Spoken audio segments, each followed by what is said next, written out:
Olá, tudo bem com vocês? Eu sou Tiago Pacheco, delegado de polícia e professor de Direito Penal, Direito Processual Penal e Legislação Penal Extravagante aqui no DRM Concursos e em outros cursos aí pelo Brasil afora. Só lembrando, estamos na segunda parte da nossa aula, né, sobre a Lei de Abuso de Autoridade.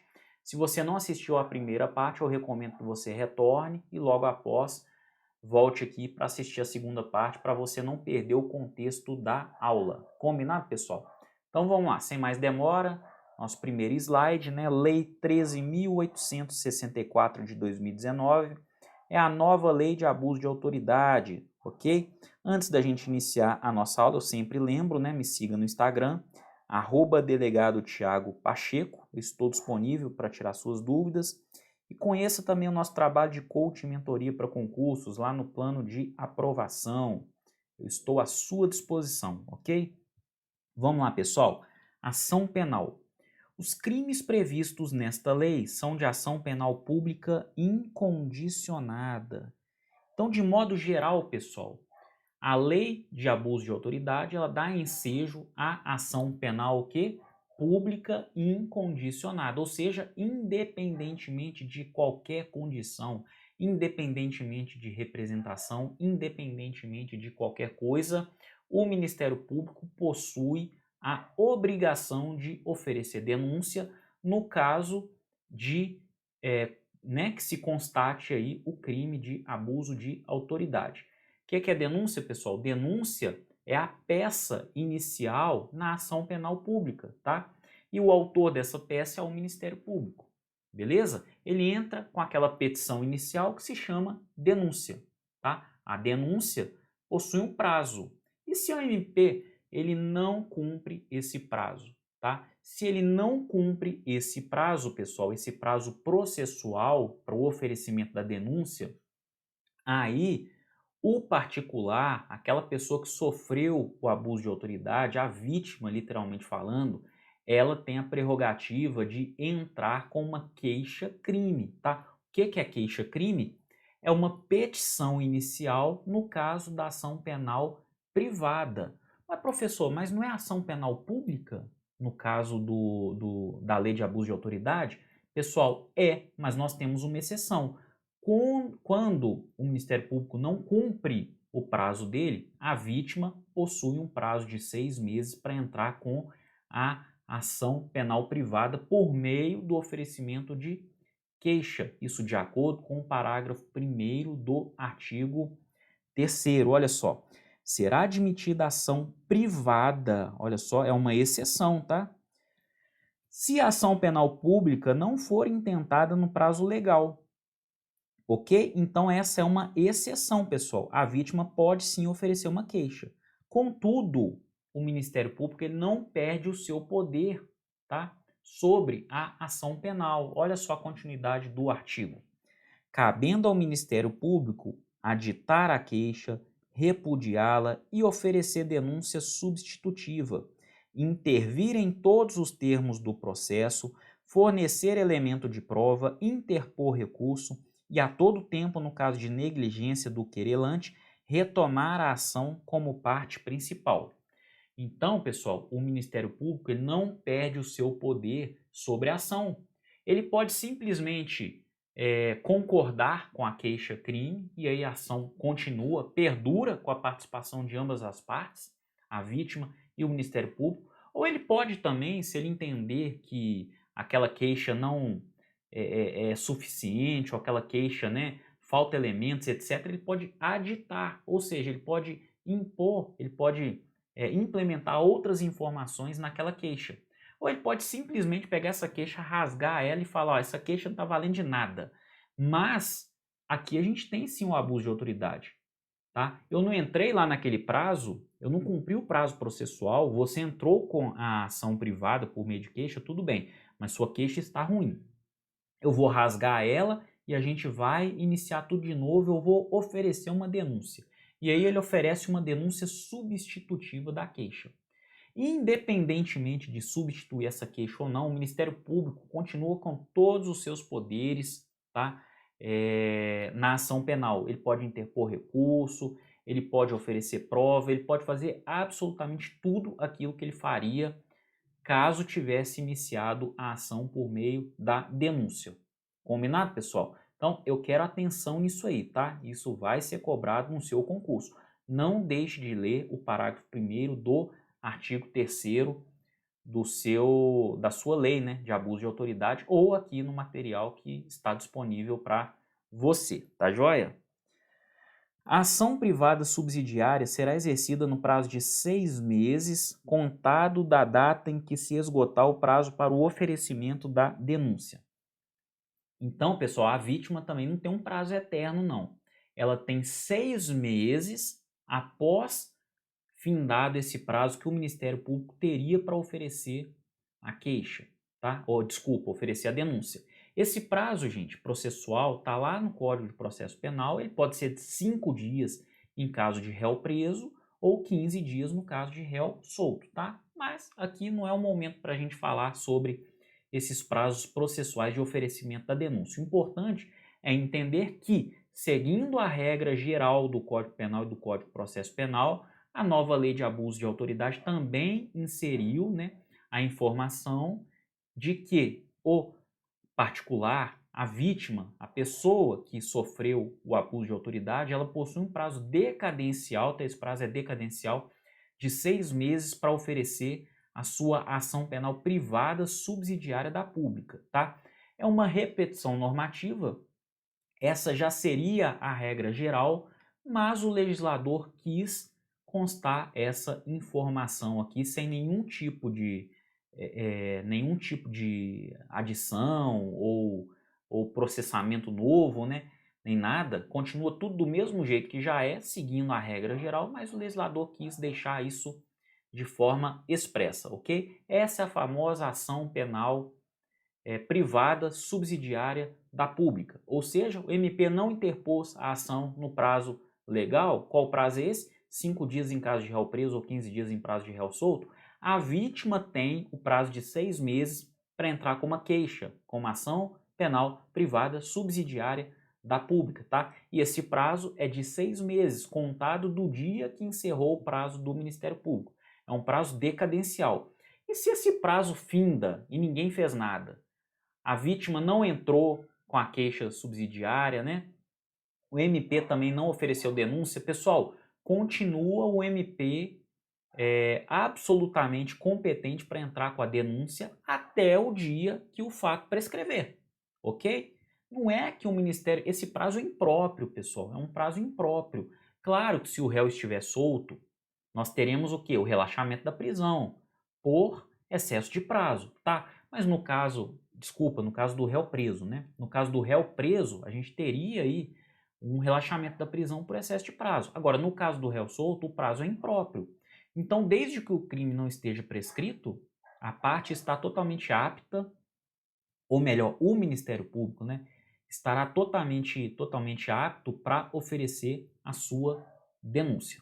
Beleza, pessoal? Então, muita atenção para essas informações aí. E o procedimento, pessoal? Vamos pular para o artigo 39 da lei? E o procedimento? Aplicam-se ao processo e ao julgamento dos delitos previstos nesta lei no que couber as disposições do Decreto-Lei 3689, que é o Código de Processo Penal, né? E da Lei 9.099 de 95, que é a Lei dos Juizados Especiais. Então, a depender da modalidade criminosa, né, que o agente praticou, ele vai responder por crime de maior potencial ofensivo ou crime de menor potencial ofensivo. Os crimes de menor potencial ofensivo seguem o rito sumaríssimo da Lei 9.099 de 95, que é a Lei dos Juizados Especiais, cíveis e criminais também, né? Juizados criminais. E no caso de ação penal de maior potencial ofensivo, o sujeito, ou melhor, né, a ação se processará pelo rito comum ordinário, né, sumário, pode ser o sumário também, né, ou o rito comum, a depender do caso concreto, perfeito? Isso de acordo com o Código de Processo Penal, tá? Então, crime de menor potencial ofensivo, rito sumaríssimo. Crime de maior potencial ofensivo, ou seja, penado com né, penas superiores a 2 anos, aí a gente segue o rito comum ordinário ou o rito sumário do Código de Processo Penal, ok? Não é matéria para essa aula, pessoal. Isso é matéria de processo penal. Se não cai no seu concurso, não tem problema. Eu estou falando aqui só para exemplificar e para você entender que aplicam-se subsidiariamente a nova lei de abuso de autoridade, o Código de Processo Penal e a Lei 9.099. Só isso, tá? O que você precisa saber para responder questões sobre a nova lei de abuso de autoridade é isso. Aplica-se o CPP e também a Lei dos Juizados Especiais. Combinado? Então vamos lá. Efeitos da condenação, pessoal. São efeitos da condenação. Tornar certa a obrigação de indenizar o dano causado pelo crime, devendo o juiz, a requerimento do ofendido, fixar na sentença o valor mínimo para a reparação dos danos causados pela infração, considerando os prejuízos por ele sofridos. Então, pessoal, olha só, a vítima faz jus a uma indenização? Claro que faz jus a uma indenização, tá? A vítima pode acionar o Estado civilmente e administrativamente também? Claro que pode. Pode sim, sem prejuízo da indenização no âmbito penal e processual penal, tá? Que não é feito pelo Estado, mas sim pelo sujeito que cometeu o crime de abuso de autoridade. Por aquela autoridade que cometeu o crime. Perfeito, pessoal? E lembrando aqui, mais uma vez, pessoal, a autoridade não é só polícia não, gente. Não é só polícia não. A lei de abuso de autoridade a gente já expôs na aula passada, tá? Ela é aplicável a qualquer autoridade, tá? Desde que seja agente público. Independentemente de estar numa condição transitória ou não, de receber remuneração ou não, tá? Agente público no sentido lato. Então, temos muitas autoridades aí que podem, né, agir com abuso de poder. Não é só polícia, não é só juiz, não é só Ministério Público, não. É uma gama infinita aí de servidores públicos.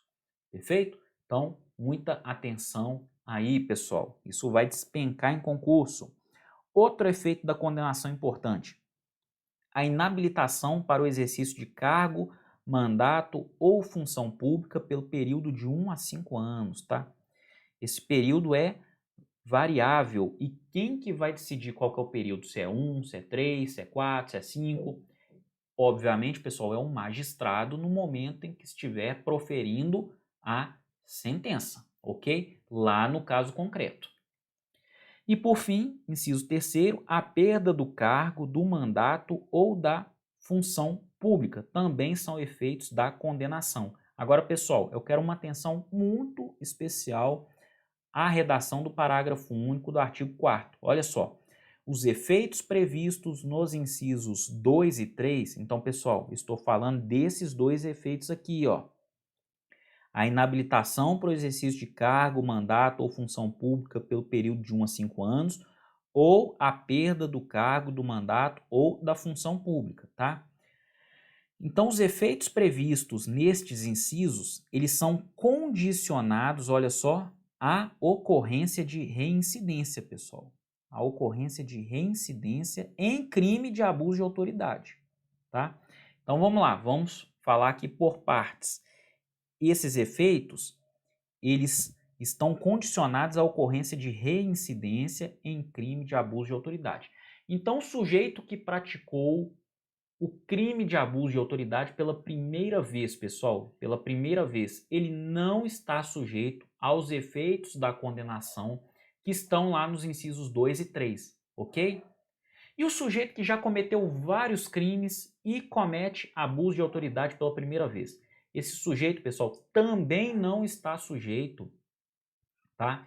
Esse agente, aliás, né, para não ficar repetitivo, esse agente também não está sujeito aos efeitos da condenação dos incisos 2 e 3. Por quê? Porque a lei é muito clara aqui para nós, ó.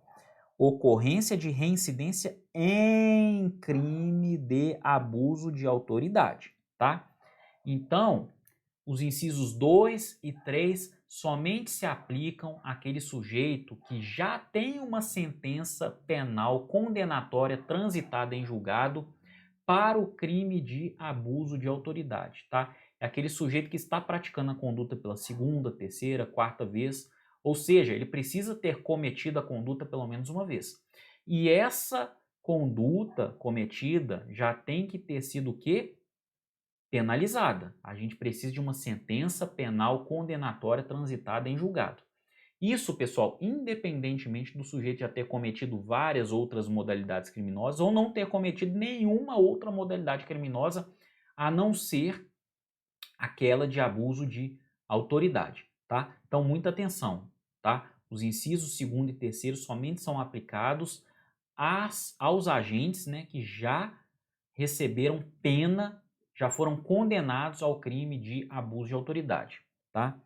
E mais que isso, pessoal, esses efeitos, eles não são automáticos, tá? Eles precisam ser declarados na sentença de forma motivada, mesmo para o réu que é reincidente, tá? Porque aquele que não é reincidente, pessoal, esquece, tá? Para ele não tem e pronto, acabou, tá? Agora, para o reincidente, ainda assim, o juiz precisa justificar a necessidade dessa medida. Essa medida, pessoal, que não é pena, é efeito da condenação, tá? Não é pena, é um efeito da condenação. Tivemos uma alteração aí da lei antiga para a lei atual. Esses efeitos não são penas, são, na verdade, é óbvio, né? Esses efeitos não são penas, eles são efeitos da condenação. Combinado?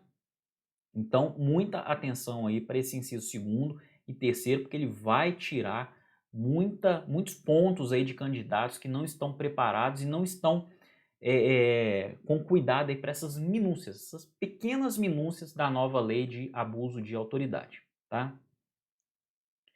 Penas restritivas de direitos, pessoal. Temos penas restritivas de direitos na nova lei de abuso de autoridade? É claro que sim, né? Se a gente tem crime de menor potencial ofensivo, temos também as penas restritivas de direitos, tá? Vamos lá. As penas restritivas de direitos substitutivas das privativas de liberdade previstas nesta lei são a prestação de serviço à comunidade ou à entidade pública, tá? E a suspensão do exercício do cargo, da função ou do mandato pelo prazo de 1 a 6 meses, com a perda dos vencimentos e das vantagens. E o inciso 3º foi vetado e o veto não foi derrubado pelo Congresso Nacional posteriormente, tá? As penas restritivas de direitos podem ser aplicadas autônoma ou cumulativamente. Ou seja, o juiz pode aplicar a pena restritiva de direitos de forma autônoma, somente a pena restritiva de direitos, principalmente no caso aí de crimes de menor potencial ofensivo, né? Ou então de forma cumulativa, com outra pena restritiva, né? Uma pena restritiva mais uma outra pena restritiva, ou até mesmo com a pena privativa de liberdade, ok? Então, muita atenção a isso.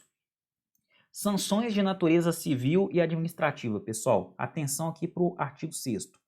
As penas previstas nesta lei serão aplicadas independentemente das sanções de natureza civil ou administrativa cabíveis. Então, pessoal, a sanção penal, ela independe do que aconteceu na esfera civil ou na esfera administrativa.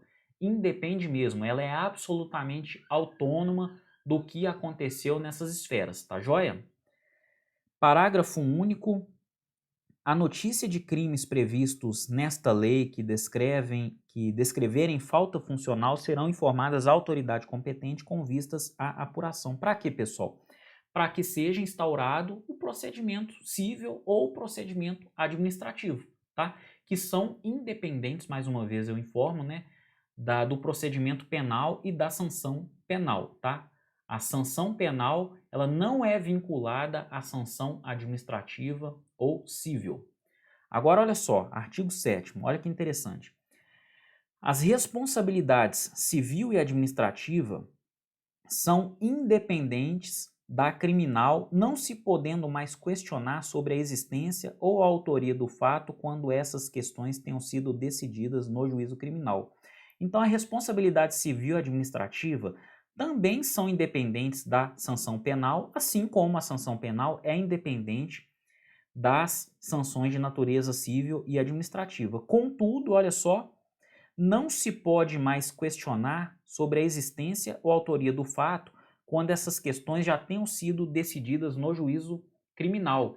Então, se no juízo criminal o juiz fala assim, esse fato não existiu, ou ele fala, esse fato até existiu, mas a autoria ela não foi identificada. Esse sujeito é acusado, ele não é autor, porque a autoria não está identificada. Essas questões, aí sim, elas vinculam o juízo civil e o juízo administrativo, tá? Artigo 8º, faz coisa julgada em âmbito civil, olha só, assim como também no administrativo disciplinar, a sentença penal que reconhecer ter sido ato praticado em estado de necessidade, em legítima defesa, em estrito cumprimento de dever legal ou no exercício regular do direito. Ou seja, pessoal, quando presente alguma causa de exclusão da ilicitude, né? Quando presente alguma causa de exclusão da ilicitude, isso faz coisa julgada também, não somente no plano penal, mas também nos planos civil e administrativo, ok? Muita atenção para isso. Isso vai ser cobrado na sua prova de concurso, hein? Isso vai ser cobrado. Atenção. Vamos lá. Dos crimes, pessoal, para a gente terminar aqui, já introduzindo a próxima aula, tá? Ou melhor, a terceira parte, né, da nossa aula sobre a nova lei de abuso de autoridade, nós temos 23 modalidades criminosas, né, conforme eu já falei na aula passada, tá? E a gente tem alguns eixos centrais dessas modalidades criminosas. Vamos lá. Temos aí os crimes que dizem respeito, né, aos excessos na investigação ou na instrução. Temos os crimes que dizem respeito aos excessos contra os que sofrem a restrição da liberdade. Temos as modalidades criminosas, né, que estão relacionadas à alteração da verdade ou à manipulação da informação. E temos também os crimes que dizem respeito à violação da intimidade, da honra e da imagem.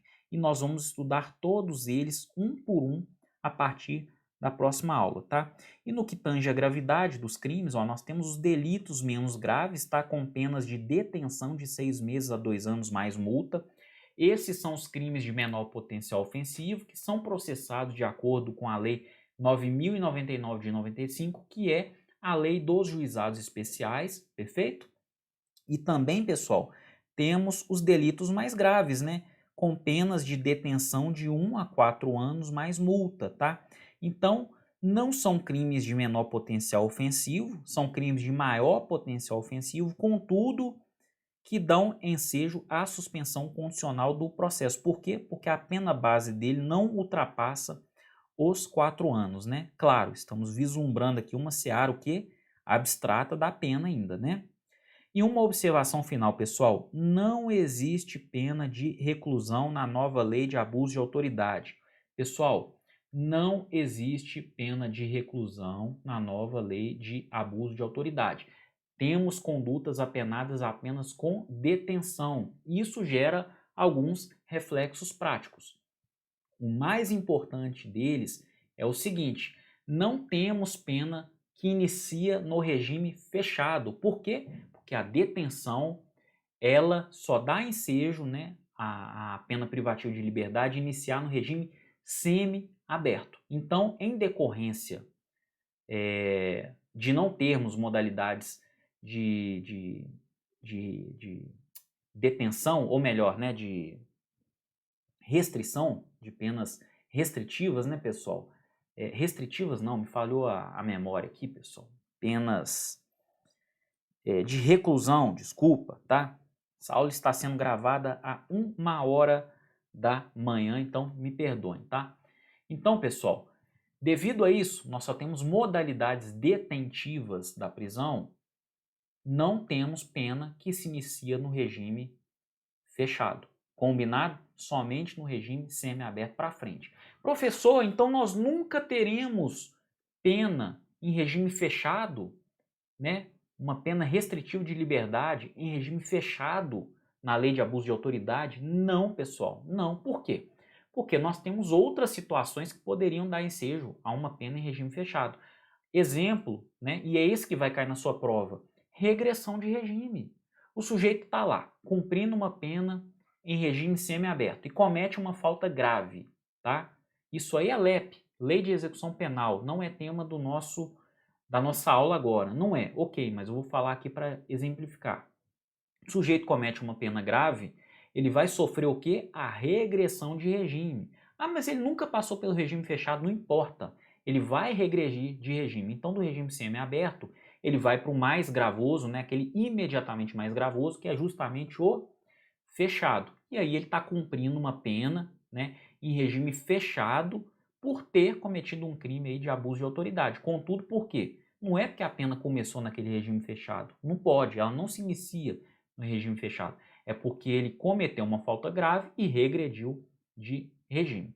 Então, pessoal, muita atenção aí com relação a essa possibilidade, né, de pena no regime fechado, mas não iniciando no regime fechado. Uma pena que passou a ser cumprida no regime fechado em momento posterior. Por quê? Porque nós não temos pena